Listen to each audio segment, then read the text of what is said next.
Hello everyone, welcome back to Edu Valley 2.0 Plus 2 Business Studies Christmas exam ആണല്ലേ. നമുക്ക് മറ്റന്നാൾ 12-ാം തീയതി, ഇന്നിപ്പോൾ 10-ാം തീയതി ആയി. ഇതുവരെ ഒന്നും പഠിച്ചിട്ടില്ല, തല പ്രാന്ത് പിടിച്ച് നിൽക്കുന്ന കുട്ടികളുണ്ടാവാം. 9 പാഠങ്ങൾ. ബിസിനസ് സ്റ്റഡീസ് എന്ന് പറയുമ്പോൾ ഒരെണ്ണം പഠിക്കുമ്പോൾ മറ്റേത് മറന്നു പോകും.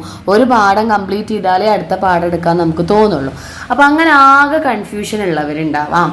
ഇനി അതല്ല, മിസ് ഒരുപാട് വീഡിയോസ് ഇട്ടിരുന്നു, നിങ്ങൾക്ക് വേണ്ടി ചാപ്റ്റർ വൈസ് വീഡിയോസ് ഇട്ടിരുന്നു. 4 പാഠങ്ങളിൽ നിന്ന് 50 മാർക്കിൻ്റെ വീഡിയോസ് ഇട്ടിരുന്നു. അതുപോലെ ഇമ്പോർട്ടൻ്റ് ആയിട്ട് പഠിക്കേണ്ട 5 ക്വസ്റ്റ്യൻസ് എല്ലാം അങ്ങനെയെല്ലാം നമ്മൾ വീഡിയോ ഇട്ടിട്ടുണ്ട്. അതുവഴി പഠിച്ചു പോയ കുട്ടികൾക്കാണെങ്കിൽ എന്തൊക്കെയൊക്കെ അവിടെ അറിയാം, അല്ലെങ്കിൽ 50% ഒക്കെയാണ് എന്നുള്ള കുട്ടികളുണ്ടാവും. അങ്ങനത്തെ സ്റ്റുഡൻസും ഒന്നും പഠിക്കാത്തവരെ, പഠിച്ചവരെ, പകുതി പഠിച്ചവർ, 3/4 ഭാഗം പഠിച്ചവർ, ഡബിൾ പാസ് വേണ്ടവർ, പാസ് വേണ്ടവർ, അങ്ങനെയുള്ള ഒരുപാട് കാറ്റഗറി കുട്ടികളോട് ഇനി നമുക്കൊരു രക്ഷയില്ല. 25 ചോദ്യങ്ങൾ ഇതാ നിങ്ങൾക്ക് തരാണ്, ഇത് മാത്രം പഠിക്കുക. ഓക്കെ, അപ്പോൾ മക്കൾക്ക് എല്ലാവർക്കും ഭയങ്കര ബുദ്ധിമുട്ടായിരിക്കും. പഠിച്ചു കഴിഞ്ഞോ എന്നൊന്നും ചോദിക്കുന്നില്ല. നിങ്ങൾ എന്ത് ചെയ്യുക, മിസ് എന്ത് ചെയ്യുന്നറിയോ, നിങ്ങൾ ഈ 9 പാഠങ്ങൾ, അതായത് ഓണപരീക്ഷയ്ക്ക് ഉണ്ടായിരുന്ന ആ ഒരു പോർഷൻസ് മുതലേ നമ്മുടെ ലാസ്റ്റ് ചാപ്റ്ററായ ഫിനാൻഷ്യൽ മാനേജ്മെന്റ് എന്ന് പറഞ്ഞ പാഠം വരെയുള്ള ഒരു 9 പാഠങ്ങളിൽ നിന്ന് നിങ്ങൾക്ക് പഠിക്കാനായിട്ടൊരു 25 ക്വസ്റ്റ്യൻസ് എടുത്തിട്ടുണ്ട്. Only 25 questions. അപ്പോൾ അത് 25 എണ്ണം ഇങ്ങനെ പഠിക്കുക, അല്ലെങ്കിൽ 25 എണ്ണല്ലേ ഉള്ളൂ എന്നല്ല. ഈ 25 ചോദ്യങ്ങൾ നിങ്ങൾ ഓരോന്നും എങ്ങനെയാണ് പഠിക്കേണ്ടതെന്ന് പറഞ്ഞുതരാം. ഒരു ചോദ്യം പറഞ്ഞുതരാം, അതിൽ ഹെഡിങ് ആണോ, എക്സ്പ്ലനേഷൻ ആണോ, മീനിങ് അറിഞ്ഞാൽ മതിയോ, ഉണ്ടാക്കി എഴുതിയാൽ മതിയോ, വായിച്ചാൽ മതിയോ, അങ്ങനെയുള്ള എല്ലാം പറഞ്ഞാൽ ഓരോന്നും എത്ര മാർക്കിനോളം ഇമ്പോർട്ടൻ്റ് ആണ്. അപ്പോൾ ഈ 25 ചോദ്യങ്ങൾ നിങ്ങൾക്ക് വേണ്ടി തയ്യാറാക്കിയിരിക്കുകയാണ്, especially for Christmas exam. Christmas എക്സാമിന് വേണ്ടിയിട്ട് മാത്രമാണ്. കാരണം ഫൈനൽ എക്സാമിനാണെങ്കിൽ നമുക്ക് ഇതിനേക്കാൾ ഇമ്പോർട്ടൻ്റ് ഇനി ഒരു പാഠം വരുന്നുണ്ട്. ഓണപരീക്ഷയ്ക്കാണെങ്കിൽ ഇതിൽ കുറേ പാടില്ല. അപ്പോൾ ക്രിസ്മസ് എക്സാമിന് വേണ്ടി നിങ്ങൾ എന്ത് ചെയ്യുക, ഒന്നും പഠിക്കാത്തവരൊക്കെ ഇങ്ങോട്ട് വരിക, എന്നിട്ട് എന്ത് ചെയ്യുക, ഈ ക്വസ്റ്റ്യൻസ് ഒക്കെ ഒന്ന് വേഗം അടയാളപ്പെടുത്തി വയ്ക്കുക, അല്ലെങ്കിൽ മിസ് പറഞ്ഞ് ശ്രദ്ധിച്ചിരിക്കുക. അപ്പോൾ ഓരോ ടോപ്പിക് എന്താണെന്ന് അറിയാലോ. ഈ 25 ചോദ്യങ്ങൾ വേഗം പോയിട്ട് പഠിച്ചോളൂ ഇന്ന് മുതൽ. അത്ര മതി. ഈ 25 ചോദ്യങ്ങൾ പഠിച്ചാൽ മിസ് എത്ര മാർക്ക് കിട്ടും കമൻറ്റിൽ നമ്മൾ കാണുന്നുണ്ട്. ഇത് മാത്രം പഠിച്ചാൽ ഞാൻ പാസ്സാവോ, ഇത് മാത്രം പഠിച്ചാൽ എനിക്ക് A+ കിട്ടുമോ. മിസ് പറയാണ്, ഈ 25 ക്വസ്റ്റ്യൻസ് പഠിച്ചു കഴിഞ്ഞാൽ നിങ്ങൾക്ക് വേണമെങ്കിൽ 80-ൽ 70 മാർക്കും കിട്ടും. 10 മാർക്ക് ഞാൻ വെറുതെ സ്കിപ്പ് ചെയ്തതാണ്, വേറെ ഒന്നുമല്ല. ചിലപ്പോൾ നമ്മൾ ഈ പറഞ്ഞ 25 ചോദ്യങ്ങൾ മാത്രമേ ക്വസ്റ്റ്യൻ പേപ്പറിൽ ഉണ്ടാവുള്ളൂ. പക്ഷെ നിങ്ങളുടെ പ്രസൻറ്റേഷൻ എനിക്കറിയില്ലല്ലോ. അതുപോലെ തന്നെ 1 മാർക്കുകൾ നമുക്ക് ടഫാണോ, ചിലപ്പോൾ വളഞ്ഞ് പിടിച്ചിട്ടൊക്കെയാണ് 1 മാർക്കുകൾ ചോദിക്കുക, ചിലപ്പോൾ സിമ്പിളായിരിക്കും. അതുകൊണ്ടാണ് ഒരു 10 മാർക്ക് നിങ്ങൾക്ക് ഞാൻ അവിടെ ഇട്ടിരിക്കുന്നത്. 10 മാർക്ക് നിങ്ങൾ കളഞ്ഞാൽ ബാക്കി 70 മാർക്ക് വാങ്ങിച്ചോ. ഇനി ഈ 25 ക്വസ്റ്റ്യൻസ് അല്ലാത്തത് വന്നു കഴിഞ്ഞാൽ നിങ്ങൾ പഠിച്ചത് വന്നെങ്കിൽ പഠിച്ചത് എഴുതാം, പഠിക്കാത്തത് വന്നെങ്കിൽ പോട്ടെ, പഠിച്ചത് മാത്രം നോക്കിയാൽ മതി. അപ്പോൾ ഒരു ഉറപ്പ് ഞാൻ നിങ്ങൾക്ക് തരുന്നുണ്ട്, ഈ 25 ചോദ്യം നിങ്ങൾ പഠിച്ചു കഴിഞ്ഞാൽ പാസ്സാവും 100%, ഡബിൾ പാസ് കിട്ടും 100%, A+ കിട്ടും അതൊരു 90% ഉള്ളൂ, വേറെ ഒന്നുമല്ല. അക്കോർഡിംഗ് ടു യുവർ കാലിബർ, നിങ്ങൾ എങ്ങനെയാണ്, ഓരോ കുട്ടികളും ഡിഫറെൻ്റ് ആണ്. അപ്പോൾ എല്ലാ കുട്ടികളും വേഗം പോയിട്ട് പഠിച്ചു തുടങ്ങാം കേട്ടോ. അപ്പോൾ നമുക്ക് വീഡിയോയിലേക്ക് കടക്കാം. അതിന് മുന്നേ നമ്മുടെ ചാനൽ നിങ്ങൾ ആദ്യമായിട്ടാണ് കാണുന്നതെങ്കിൽ ലൈക്ക് ചെയ്യുക, ഷെയർ ചെയ്യുക, നിങ്ങളെ ഫ്രണ്ട്സിനൊക്കെ ഒന്ന് അയച്ചു കൊടുക്കുക. നിങ്ങൾക്കും ഹെൽപ്ഫുള്ളായ വേറെ ഫ്രണ്ട്സിനും നിങ്ങൾ അയച്ചു കൊടുക്കുക. മാത്രമല്ല, നമ്മൾ ഈ ഒരു ക്രിസ്മസ് ബാച്ച് കഴിഞ്ഞ ശേഷം നമ്മളൊരു ഓൺലൈൻ ക്ലാസ് സെറ്റ് ചെയ്യുന്നുണ്ട്. +1 കുട്ടികൾക്കും ഉണ്ട്, +1 ഇംപ്രൂവ്മെൻറ്റ് കുട്ടികൾക്കും കൂടിയിട്ട് ഒരൊറ്റ ബാച്ച്, +2 ക്രാഷ് എന്ന് പറഞ്ഞിട്ടൊരു സെക്കൻഡ് ബാച്ച്. അതൊക്കെ നമ്മൾ ഫൈനൽ എക്സാമിന് മുന്നേ നിങ്ങൾക്ക് സെറ്റ് ചെയ്ത് വെക്കും. ഓരോ ചാപ്റ്റേഴ്സും ഓരോന്നും നിങ്ങൾക്ക് പറഞ്ഞത്, അതിൻ്റെ ഡീറ്റെയിൽസ് ഒക്കെ നമ്മളിനി വിടും വീഡിയോ കേട്ടോ. ഈ ഒരു ക്രിസ്മസ് എക്സാമിൻ്റെ തിരക്കൊന്ന് കഴിയട്ടെ വെച്ചിട്ടാണ്. അതിൻ്റെ കംപ്ലീറ്റ് കുറേ കുട്ടികൾ നമുക്ക് പേഴ്സണലി മൊബൈൽ ഫോൺ അയച്ചിട്ട്, നമ്മൾ ഓൾറെഡി കുറച്ച് മുന്നേ ഫോൺ നമ്പർ നമ്മൾ പറഞ്ഞിരുന്നു, അതിൽ കുറച്ച് കുട്ടികളൊക്കെ മെസ്സേജ് അയക്കുന്നുണ്ട്, മിസ്സേ +1 ആണ്, ക്ലാസ് ഉണ്ടോ, മിസ്സേ +2 ആണ്, ഇംഗ്ലീഷിൻ്റെ ക്ലാസ് ഉണ്ടോ എന്നൊക്കെ ചോദിക്കുന്നുണ്ട്. അപ്പോൾ എല്ലാവർക്കും അതിനുള്ള വീഡിയോ നമ്മൾ ഇടുന്നതാണ് കേട്ടോ. അതിന് മുന്നേ നമുക്ക് നമ്മുടെ ക്രിസ്മസ് എക്സാം ഒന്ന് സെറ്റ് ചെയ്ത് വെക്കാം. അപ്പോൾ നമുക്ക് വീഡിയോയിലേക്ക് കിടക്കാം. ഓക്കെ, അപ്പോൾ എല്ലാ കുട്ടികളുടെ കയ്യിലും ടെക്സ്റ്റ് ബുക്ക് ഉണ്ടായിരിക്കും. ടെക്സ്റ്റ് ബുക്കില്ലാത്ത കുട്ടികൾ ഉണ്ടാവില്ല. മാത്രമല്ല, ആ ടെക്സ്റ്റ് ബുക്കിലെല്ലാം നിങ്ങൾ അണ്ടർലൈൻ ചെയ്ത് പഠിക്കൊന്നും വേണ്ട, ഹെഡിങ്ങുകൾ മാത്രം പഠിച്ചിട്ട് അതിൻ്റെ മീനിങ് എന്താണെന്ന് മനസ്സിലാക്കി വെച്ചാൽ മതി. അപ്പോൾ മിസ് ഇവിടെ 1ാമത്തെ പാഠം മുതൽ ഇമ്പോർട്ടൻസ് ആണിട്ടുണ്ട്, ഫസ്റ്റ് ചാപ്റ്റർ മുതൽ ഇടുന്നതാണ്. അപ്പോൾ ആദ്യത്തെ പാഠം നോക്കുക, നിങ്ങളൊരു ടെക്സ്റ്റ് ബുക്ക് എടുത്ത് ഇങ്ങനെ നിവർത്തി വെച്ചിട്ട് തുറക്കാം. 1ാമത്തെ പാഠം, അതിൽ നിങ്ങൾ ഏറ്റവും മെയിനായിട്ട് പഠിക്കുന്നത് coordination is the essence of management comment എന്ന് പറഞ്ഞിട്ട് ചിലപ്പോൾ ചോദിക്കാം. കോർഡിനേഷൻ മാനേജ്മെന്റിന്റെ എസൻസ് ആണെന്നാണ് പറയുന്നത്. എന്താണ് കാരണം? അപ്പം നിങ്ങൾ അവിടെ എന്താ പഠിക്കേണ്ടതെന്ന് അറിയോ? കോർഡിനേഷൻ എന്താണ്, അതിൻ്റെ ഫീച്ചേഴ്സും അതിൻ്റെ ഇമ്പോർട്ടൻസ് ആണ് പഠിക്കേണ്ടത്. അപ്പോൾ എന്താ പഠിക്കേണ്ടത് ഇതിൽ ചോദിച്ചാൽ ഫീച്ചേഴ്സ് ആൻഡ് ഇമ്പോർട്ടൻസ്. പിന്നെ മാർക്കിനനുസരിച്ച് എഴുതിയാൽ മതി. 4 മാർക്കിനാണെങ്കിൽ 4 പോയിന്റ് എഴുതിയാൽ മതി. 8 മാർക്കിനാണെങ്കിൽ ഫീച്ചേഴ്സ് ഒരു 4 എഴുതാം, ഇമ്പോർട്ടൻസ് ഒരു 4 എഴുതാം. 2-3 മാർക്കിനാണെങ്കിൽ എന്താണ് കോർഡിനേഷൻ എന്നൊന്ന് ഹെഡിങ് ഒരു 3-4 സെൻറ്റൻസിൽ എഴുതാം. അതായത് ഇതെന്താ, synchronising the activities of different departments in than organisation അല്ലേ, എല്ലാ ഡിപ്പാർട്ട്മെൻറ്റിനും ഒന്ന് കോർഡിനേറ്റ് ചെയ്ത് കൊണ്ടുവരാം. അതെന്താണെന്ന് എഴുതാം, അതിൻ്റെ ഇമ്പോർട്ടൻസ് മാത്രം എഴുതാം. മനസ്സിലായോ? അപ്പോൾ അതൊക്കെ ഫസ്റ്റത്തെ എല്ലാ ക്വസ്റ്റ്യൻസും, ഫസ്റ്റത്തെ ഒരു 1 to 10 ക്വസ്റ്റ്യൻസ് നിങ്ങൾ വേഗം ഒന്ന് ഓടിച്ചു പോയാൽ മതി. കാരണം ഓണപരീക്ഷയ്ക്ക് ഉണ്ടായിരുന്നതാണ് അല്ലേ. നെക്സ്റ്റ് രണ്ടാമത്തെ പാഠം. അപ്പോൾ ഇത് ഫസ്റ്റ് ചാപ്റ്ററിലത്തെയാണ്, മിസ്സോട് എഴുതി വയ്ക്കുന്നുണ്ട്. ഫസ്റ്റ് ചാപ്റ്റർ ആണെന്നുള്ളത് എഴുതി വയ്ക്കുന്നുണ്ട് കേട്ടോ. രണ്ടാമത്തെ ചാപ്റ്റർ എന്ന് പറയുന്നത് ഫയോളിൻ്റെ 14 പ്രിൻസിപ്പിൾ.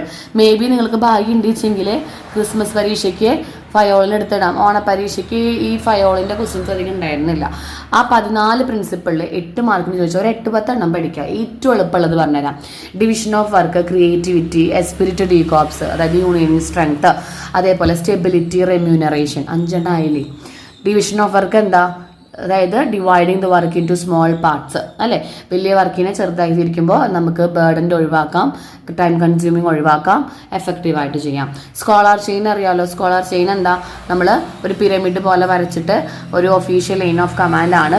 കമ്മ്യൂണിക്കേഷൻ ഇതിലൂടെ ഒഴുകിപ്പോയാൽ മാത്രമേ നമുക്ക് നല്ല രീതിയിലുള്ള റിസൾട്ട് കിട്ടുള്ളൂ. എസ്പിരിറ്റ് ഡീകോപ്സ് എന്താ, യൂണിയൻ സ്ട്രെങ്ത്, ഇൻഡിവിജ്വലിന് മാത്രമല്ല ഗ്രൂപ്പ് ആക്ടിവിറ്റി ഇമ്പോർട്ടൻസ് കൊടുക്കുക. സ്റ്റെബിലിറ്റി എന്ന് വെച്ചാൽ എന്താ, ലേബർ ടേൺ ഓവറും ആബ്സെൻറ്റീസും എല്ലാം കുറയ്ക്കുന്നതിന് വേണ്ടിയിട്ടുള്ളതാണ്. സ്റ്റേബിൾ ആയിരിക്കാം. ഓരോ ഓർഗനൈസേഷനിൽ ഒരാളെ എപ്പോഴും ഇങ്ങനെ മാറ്റിക്കൊണ്ടിരിക്കരുത്, ഒരു ജോലിയിൽ സ്ഥിരമായിട്ട് നിർത്താം. റെമ്യൂണറേഷൻ എന്താ, റീസണബിൾ റെമ്യൂണറേഷൻ എല്ലാവർക്കും എഫക്റ്റീവായിട്ട് കൊടുത്തിരിക്കണം. പിന്നെ നമ്മൾ എന്താ പറഞ്ഞത്, ക്രിയേറ്റിവിറ്റി, ഇനീഷ്യേറ്റീവ് ആയിരിക്കണം, ക്രിയേറ്റീവ് ആയിരിക്കണം. പിന്നെ ഇൻഡിവിജ്വൽ ഗ്രൂപ്പ് ഇൻട്രസ്റ്റിനെ നമ്മൾ ഗ്രൂപ്പ് ആക്ടിവിറ്റിയിലേക്ക് കൺവേർട്ട് ചെയ്യണം. 7ാമത്തെ പോയിന്റ് പഠിക്കാം. പിന്നെ നമുക്ക് ഏറ്റവും എളുപ്പമുള്ളത്, പിന്നെ അതിൽ 8 എണ്ണം നിങ്ങൾ എളുപ്പമുള്ളത് പഠിക്കുക. അപ്പോൾ ഒരു ചെറുതുകൾ ആദ്യം പറഞ്ഞു തന്നു. പിന്നെ നമ്മൾ എന്ത് ചെയ്യണം, സ്കോളർ ചെയിൻ എഴുതി വയ്ക്കുക, പിന്നെ സ്റ്റെബിലിറ്റി, ഇനീഷ്യേറ്റീവ്, അങ്ങനെ ഒരു 8 എണ്ണം നിങ്ങൾക്ക് ഇഷ്ടമുള്ളത് പഠിക്കാം. ഓക്കെ. പിന്നെ അടുത്തത് ആ പാഠത്തിലാണ് സെക്കൻഡ് ചാപ്റ്ററിൽ സയൻറ്റിഫിക് മാനേജ്മെൻ്റ് ആണ് ഫങ്ഷണൽ ഫോമാൻഷിപ്പ് എന്ന് പറഞ്ഞ കൺസെപ്റ്റ്. ഫങ്ഷണൽ ഇപ്പോൾ ഹെൻറി ഫയോളാണ് മോഡേൺ പ്രിൻസിപ്പിൾ കേട്ടോ. Scientific management FW ടൈലറിൻ്റെയാണ്. അതിൽ ഫങ്ഷണൽ ഫോമാൻഷിപ്പ് എന്ന് വെച്ചാൽ എന്താ, പ്ലാനിങ്ങും എക്സിക്യൂഷനും 2 സെക്ഷനായിട്ട് എഴുതണം. അതിന് വേണ്ടി അയാൾ 8 ആൾക്കാരെ നിയമിച്ചിട്ടുണ്ട്, ഗ്യാങ് ബോസ്, റിപ്പയർ ബോസ് എന്നൊക്കെ പറഞ്ഞിട്ട്. ആ ഒരു ഫിഗറും കൂടി അവിടെ നിങ്ങൾ നോക്കിയാൽ പഠിക്കുക. ഒരു ഫിഗർ വരച്ച് വെക്കുക, അതെന്താണെന്ന് എഴുതാം. ഓക്കെ, അതത്രയേ ഉള്ളൂ. സ്റ്റാൻഡർഡൈസേഷൻ ഒക്കെ അതിൽ വരുന്നുണ്ട് കേട്ടോ. പിന്നെ 3ാം പാഠത്തിലേക്ക് കിടക്കാം. 3ാം പാഠത്തിൽ നിങ്ങൾ പഠിക്കേണ്ടത് business environment, time mentions, economic environment, political environment, technological environment, social environment എന്നൊക്കെ പറഞ്ഞിട്ട് 5 എൻവയോൺമെൻറ്റ് ടൈപ്പ് ഉണ്ട്. അതെല്ലാം നോക്കുക. എക്കണോമിക് എന്ന് പറഞ്ഞിട്ടുണ്ടെങ്കിൽ എന്താണ്, നമ്മുടെ ഇൻഫ്ലേഷനും ഡിഫ്ലേഷൻ റേറ്റൊക്കെയാണ്. അങ്ങനെ ഓരോന്നും വായിച്ച് നോക്കിയാൽ മനസ്സിലാവുന്നത് മാത്രം. അതിരുന്ന് ഇങ്ങനെ കാണാപ്പാഠം പഠിക്കേണ്ട കേട്ടോ. പിന്നെ പ്ലാനിങ്ങിൻ്റെ പാഠത്തിൽ 4ാമത്തെ പാഠത്തിലേക്ക് വരിക. അതിൽ നിങ്ങൾ പഠിക്കേണ്ടത് പ്ലാനിങ്ങിൻ്റെ സ്റ്റെപ്പും ലിമിറ്റേഷൻസും. സ്റ്റെപ്പ് എന്ന് പറയുമ്പോൾ എന്താ, നമ്മൾ ആദ്യം ഒബ്ജക്റ്റീവ്സ് സെറ്റ് ചെയ്തു, പ്ലാനിങ് പ്രീമിസസ് അസ്യൂം ചെയ്തു, അതിനുശേഷം നമ്മൾ ഓൾട്ടർനേറ്റീവ്സ് കണ്ടുപിടിച്ചു, അതിലെ ഓരോ ഓൾട്ടർനേറ്റീവ് വാലുവേറ്റ് ചെയ്തു, അതിനൊരെണ്ണത്തിന് സെലക്ട് ചെയ്തു, അതിന് ഇംപ്ലിമെൻറ്റ് ചെയ്തു, ഫോളോ അപ്പ് ചെയ്തു അല്ലേ. അതാണ് പ്ലാനിങ്. അതിനുശേഷം അതിൻ്റെ ലിമിറ്റേഷൻസ് പഠിക്കുക. ലിമിറ്റേഷൻസ് എന്ന് പറയുമ്പോൾ എല്ലാ പ്ലാനിങ്ങും ഡു നോട്ട് ഗ്യാരണ്ടി സക്സസ് അല്ലേ. നമ്മൾ വിചാരിച്ചതുപോലെയൊന്നും എല്ലാതും സക്സസ്സിലേക്ക് എത്തില്ല.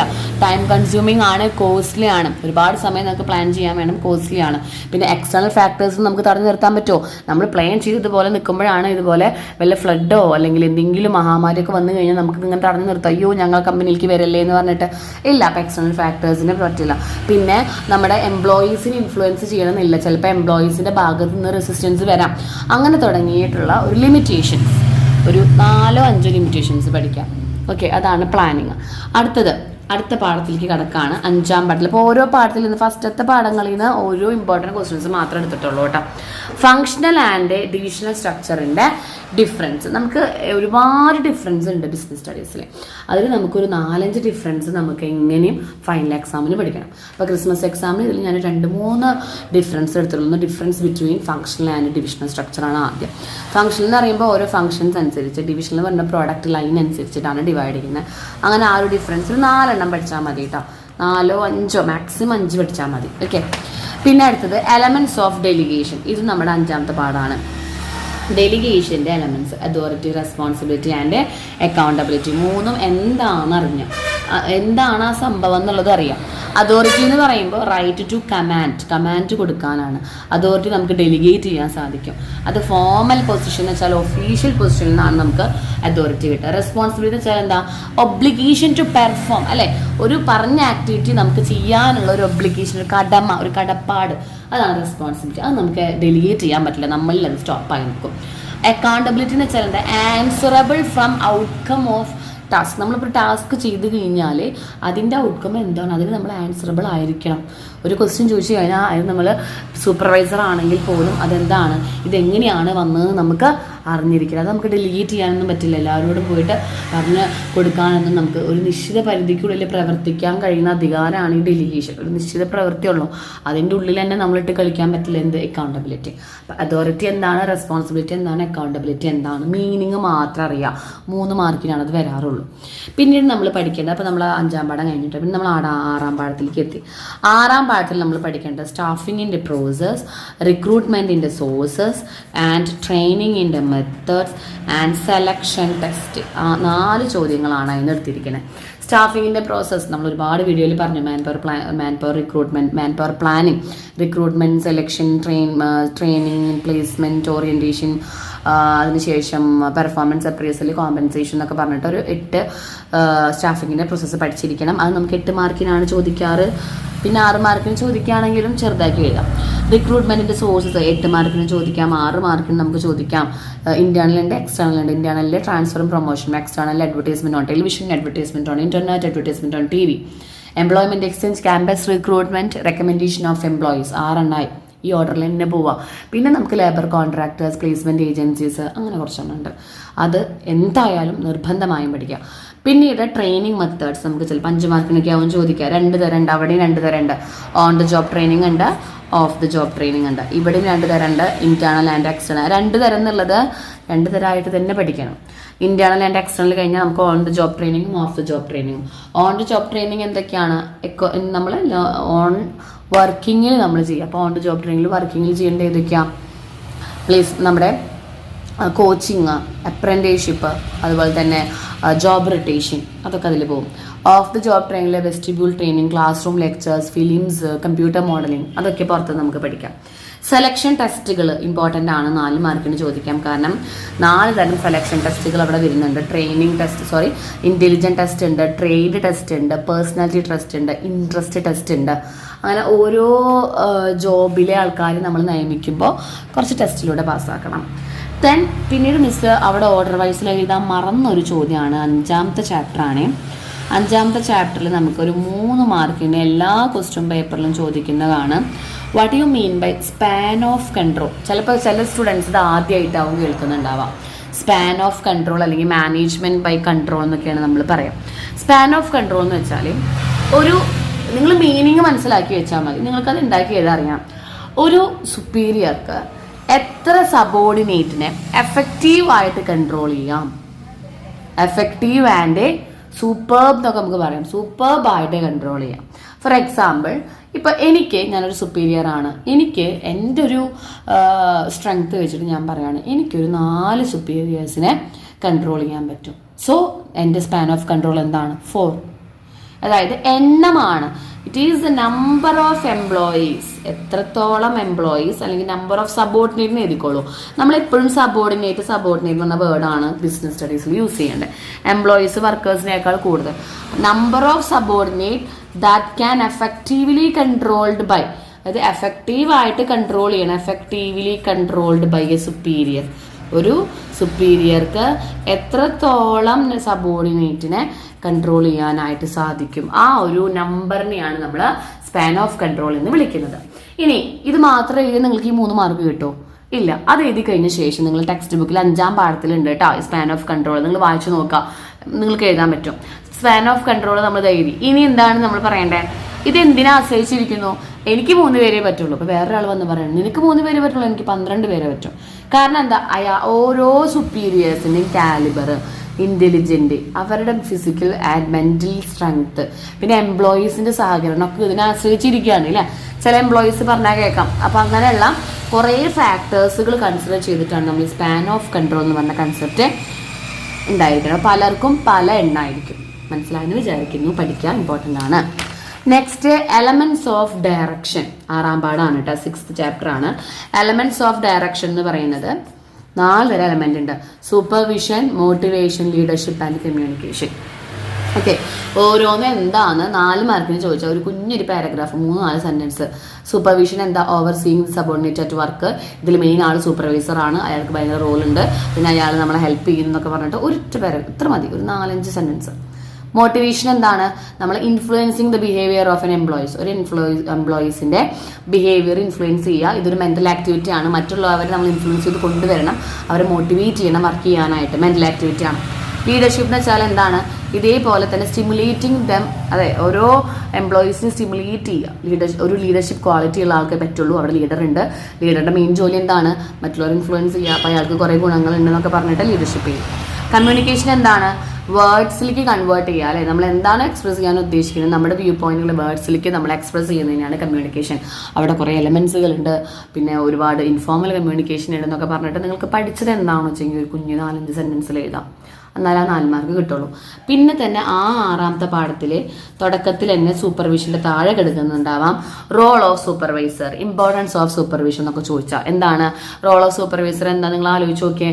നമുക്ക് ഒബ്ജക്റ്റീവ്സ് അച്ചീവ് ചെയ്യാനായിട്ട് സഹായിക്കുന്നു, പിന്നെ സബോർഡിനേറ്റിനെ ഓവർസീയിങ് നടത്തുന്നു, അവർക്ക് വേണ്ട ഡേ ടു ഡേ വർക്കുകൾ കൊടുക്കുന്നു, എന്തെങ്കിലും പ്രശ്നങ്ങൾ ഉണ്ടെങ്കിൽ മാനേജേഴ്സിനോട് പറയുന്നു, അങ്ങനെ തുടങ്ങിയ റോളുകളാണ് സൂപ്പർവൈസറെ. ദെൻ അതിൽ തന്നെ നമ്മുടെ 6ാം പാഠത്തിൽ തന്നെ, സോറി ഇതൊക്കെ 7ാം പാഠമാണ് കേട്ടോ, നമ്മൾ ഡയറക്ഷൻ്റെ പാഠാണേ, ഡയറക്ഷനിലേക്ക് കടന്നു. 7ാം ചാപ്റ്ററിലുള്ളതാണ് types of incentives. Types of incentives എന്ന് വെച്ചാൽ എന്താണ്? നമ്മുടെ financial incentives and non financial incentives. Financial എന്ന് വെച്ചാൽ കാശ് രൂപത്തിൽ നമുക്ക് കിട്ടുന്നത്. ഏതൊക്കെയാണ് കാശ് രൂപത്തിൽ? നമുക്ക് ബേസിക് സാലറി, DA അലവൻസ് എല്ലാം എന്താണ്? Basic salary. പിന്നെ കമ്മീഷൻ കിട്ടും, ബോണസ് കിട്ടും, പ്രോഫിറ്റിൻ്റെ ഷെയർ കിട്ടും, പെർക്വിസിറ്റ്സ് കിട്ടും, റിട്ടയർമെൻറ്റ് ബെനിഫിറ്റ് കിട്ടും. ഇതൊക്കെ ഫിനാൻഷ്യൽ. നോൺ ഫിനാൻഷ്യൽ എന്ന് വെച്ചാൽ status, organisation structure, job enrichment, അതൊക്കെയാണ് non financial. Then elements of communication 7ാം പാഠം തന്നെയാണ്. നമുക്ക് 8 മാർക്കിന് ഒരു തവണ ചോദിച്ചിട്ടുണ്ട്, ചിലപ്പോൾ അത് ഷോർട്ടിലേക്ക് പോവാം. ഏതൊക്കെ എലമെന്റുകൾ? Receiver, media, message, sender, decoding, encoding, noises, അതൊക്കെയാണ് നമ്മുടെ എലമെന്റ്സ്. ദെൻ ഫോമൽ കമ്മ്യൂണിക്കേഷൻ നെറ്റ്വർക്കുകൾ 7ാം പാഠം തന്നെയാണ് കേട്ടോ. ഫോമൽ കമ്മ്യൂണിക്കേഷൻ നെറ്റ്വർക്ക് എന്ന് പറയുന്നത് സിംഗിൾ ചെയിന്, വീല്, അതുപോലെ തന്നെ സർക്കിള്, അതൊക്കെ വരച്ച് വെക്കും വേണം. 5 പഠിക്കും വേണം. പിന്നെ മാനേജ്മെന്റ് ബൈ എക്സെപ്ഷൻ, ഇത് 8ാമത്തെ ചാപ്റ്ററാണ്. കൺട്രോളിംഗ് എന്ന് പറഞ്ഞ പാഠത്തിൽ നമ്മൾ നേരത്തെ പറഞ്ഞ പോലെ സ്പാൻ ഓഫ് കൺട്രോൾ ചോദിച്ച പോലെ നമുക്ക് ചോദിക്കാം. മാനേജ്മെന്റ് ബൈ എക്സെപ്ഷൻ അല്ലെങ്കിൽ കൺട്രോൾ ബൈ എക്സെപ്ഷൻ എന്ന് ചോദിക്കാം. ഇവിടെ എന്താ സംഭവം എന്നറിയോ? ഇതും നിങ്ങളൊന്ന് മനസ്സിലാക്കി വെച്ചാൽ നേരത്തെ പോലെ ഒന്ന് ഉണ്ടാക്കിയതാം.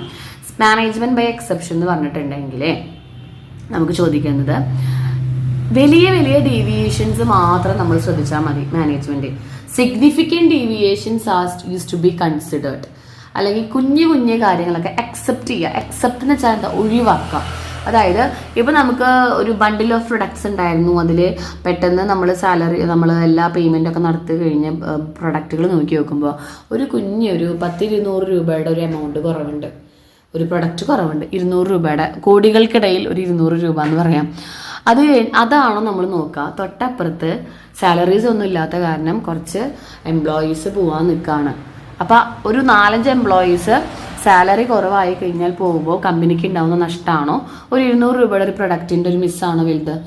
എംപ്ലോയീസ് ആണല്ലോ. അപ്പം significant deviation is to be considers, all other deviation should be accepted. അതായത് ഒരു പെർമിസിബിൾ ലിമിറ്റ് വരെ, നമുക്ക് അനുവദിക്കുന്ന ഒരു ലിമിറ്റിൻ്റെ ഉള്ളിൽ സിഗ്നിഫിക്കൻ്റ് ആയ കാര്യങ്ങൾ മാത്രം മാനേജ്മെൻറ്റ് നോക്കിയാൽ മതി.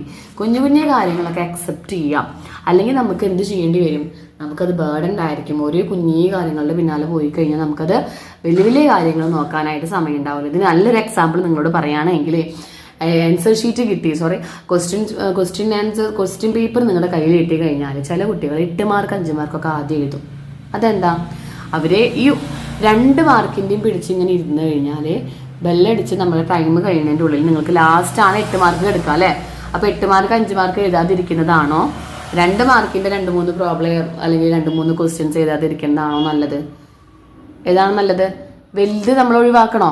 വേണ്ട, ചെറിയത് ഒഴിവാക്കി കിട്ടിയില്ല എങ്കിൽ മാത്രം എല്ലാം കിട്ടുന്ന മിസ് എന്നുള്ള ഒരു ഓർഡറിൽ ഏതാ ടൈം മാനേജ്മെന്റ് അറിയുന്നവർ. ഫോർ എക്സാമ്പിൾ പറഞ്ഞതാണ്. അപ്പോൾ ഇതെന്താന്ന് മനസ്സിലാക്കുക. അല്ലാതെ 8 മാർക്കും 5 മാർക്കും വെച്ചിരിക്കരുത് കേട്ടോ. അതായത് ഇമ്പോർട്ടൻറ്റ് സിഗ്നിഫിക്കൻറ്റ് ഡീവിയേഷൻസ് നമ്മൾ കൺസിഡർ ചെയ്യുക, അതേഴ്സ് എല്ലാം അക്സെപ്റ്റ് ചെയ്യുക. ഇതൊരു ടെക്നിക്കാണ്, മാനേജ്മെൻറ്റ് നല്ലൊരു ഇമ്പോർട്ടൻറ്റ് ഫംഗ്ഷനാണ് കേട്ടോ. അത് കഴിഞ്ഞാൽ നമ്മൾ അടുത്ത പാഠത്തിലേക്ക് വരികയാണ്. അപ്പോൾ 8 കഴിഞ്ഞ് നമ്മൾ 9ാമത്തെ പാഠത്തിലേക്ക് എത്തി. 9ാമത്തെ പാഠത്തിൽ നിങ്ങൾ പഠിക്കേണ്ട ഇമ്പോർട്ടൻ്റ് ആയത് financial decisions 9th chapter 3 mark മുതൽ 5-6 മാർക്ക് വരെ ചോദിക്കാം. നമ്മളൊരു വീഡിയോ അപ്ലോഡ് ചെയ്തിട്ടുണ്ട് 5 മാർക്കിൻ്റെ 5 ക്വസ്റ്റ്യൻസ്. അതിൽ നല്ല പോലെ പറയേണ്ടത് ഫിനാൻഷ്യൽ ഡിസിഷൻ എന്ന് പറഞ്ഞാൽ investment decision, finance decision, dividend decision. Investment decision എന്ന് പറഞ്ഞാൽ വർക്കിംഗ് ക്യാപിറ്റൽ എത്ര ഇടണം, ഫിക്സഡ് ക്യാപിറ്റൽ എത്ര വേണം. ദെൻ ഫിനാൻസ് ഡിസിഷൻ എന്ന് പറഞ്ഞാൽ ഓൺഡ് ഫണ്ട് വേണോ ബോറോഡ് ഫണ്ട് വേണോ. Then last one dividend decision എന്ന് പറഞ്ഞാൽ ഷെയർ ഹോൾഡേഴ്സിന് ഡിവിഡൻഡ് കൊടുക്കണോ അതോ റിട്ടേൺ ചെയ്യണോ. Then factors effective working capital 9th chapter തന്നെയാണ്. അതായത് വർക്കിംഗ് ക്യാപിറ്റൽ വേണമെങ്കിൽ അത് ഒരുപാട് ഘടകങ്ങൾ അതിനനുബന്ധിച്ചിരിക്കുന്നുണ്ട്. അതായത് കമ്പനിയുടെ സൈസ്, നേച്ചർ ഓഫ് ബിസിനസ്, അതെല്ലാം അങ്ങനെ ഒരു 10-12 ടോപ്പിക് ഉണ്ടായി. ഒരു 8 എണ്ണം നിങ്ങൾ എങ്ങനെയെങ്കിലും പഠിച്ചിരിക്കുക കേട്ടോ. ദെൻ ക്യാപിറ്റൽ സ്ട്രക്ചർ എന്താണ് 9th ചാപ്റ്റർ തന്നെയാണ്.